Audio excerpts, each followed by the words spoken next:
গত 17 জুলাই শুভেন্দু অধিকারী সংখ্যালঘু মোর্চা বাতিলের পক্ষে সওয়াল করে বলেছিলেন জো হামারা সাথ হাম উনকা সাথ, এবং এ নিয়ে দলের অন্দরেই ভিন্ন মত শোনা গিয়েছিল। আর এই বিতর্কের মধ্যেই নিজের অবস্থানে অনড় শুভেন্দু অধিকারী।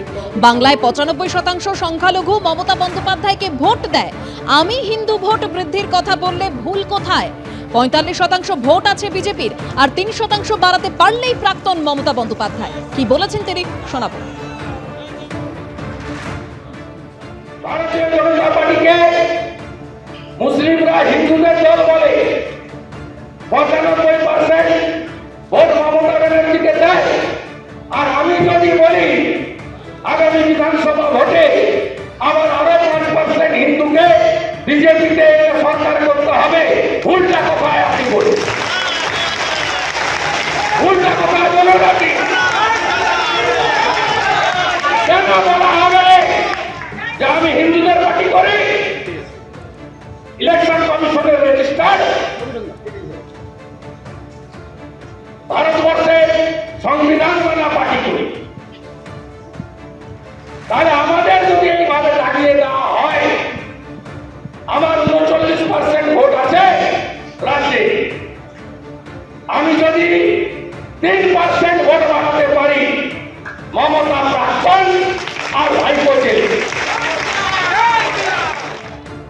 গত 17 জুলাই শুভেন্দু অধিকারী সংখ্যালঘু মোর্চা নিয়ে বলেছিলেন জো হামারে সাথ হাম উনকা সাথ। ঠিকই বলেছিলেন তিনি, দেখুন। আমিও বলেছি রাষ্ট্রবাদী মুসলিম, আপনারাও বলেছেন সবকা সাথ সবকা বিকাশ। আর বলবো না, বলবো जो हमारे साथ हम उनका साथ, सबका साथ सबका विकास। बंद करो, नो नीड সংখ্যালঘু মোর্চা। যদিও এর পুরোপুরি শুভেন্দু অধিকারী যে কথা বলেছিলেন একেবারে অপোজিট অবস্থানে গিয়ে, বিপরীতে গিয়ে সুকান্ত মজুমদার তিনি ঠিক কি বলেছিলেন দেখুন। এই অনুষ্ঠানে প্রচুর ডেলিগেটস এসেছিলেন। আপনাদের একটা মাথায় রাখতে হবে, শুভেন্দু দাও এখানে ডেলিগেট, তো ডেলিগেটসরা অনেক প্রস্তাব দেয়। কোন প্রস্তাব গৃহীত হবে না হবে সেটা রাজ্য সভাপতি এবং তার টিমের উপর নির্ভর করে। তো আমাদের গোটা ভারতবর্ষের যে পার্টি স্ট্রাকচার, তাতে তো সংখ্যালঘু মোর্চা আছে। কাজী নজরুল ইসলামের মতো মুসলিম, ডক্টর এপিজে আব্দুল কালামের মতো মুসলিম, শাহ ওয়াজেদ আলী শাহর মতো মুসলিম, যারা ইংরেজের বিরুদ্ধে লড়াই করেছিলেন, সেই সমস্ত রাষ্ট্রবাদী মুসলিমকে ভারতীয় জনতা পার্টি মনে করে তারা দেশের জন্য অ্যাসেট, এবং সেই নীতি নিয়ে ভারতীয় জনতা পার্টি চলে এবং আগামী দিনেও চলবে। আমি আমার স্ট্যান্ড ক্লিয়ার করে দিয়েছি, আমার পার্টি সমর্থন করে না, তা আমি কোথা থেকে সমর্থন করতে পারবো?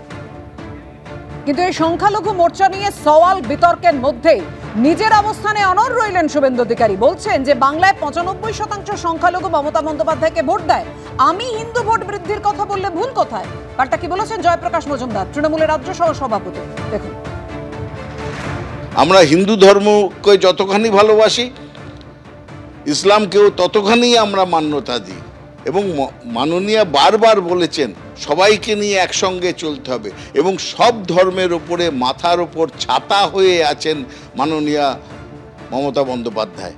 আর সেখানে শুভেন্দু অধিকারী গত 2-3 বছর ধরে শুধু ধর্মের নিরিখে সমাজকে ভাগ করার চেষ্টা করছেন। ওনাকে আজ হোক কাল উত্তর দিতে হবে, কারণ ভারতবর্ষের জনতা ধর্মনিরপেক্ষ, পশ্চিমবঙ্গের জনতা ধর্মনিরপেক্ষ, তারা এই ধর্মের ভিত্তিতে সমাজকে ভাগ করতে দেবেন না।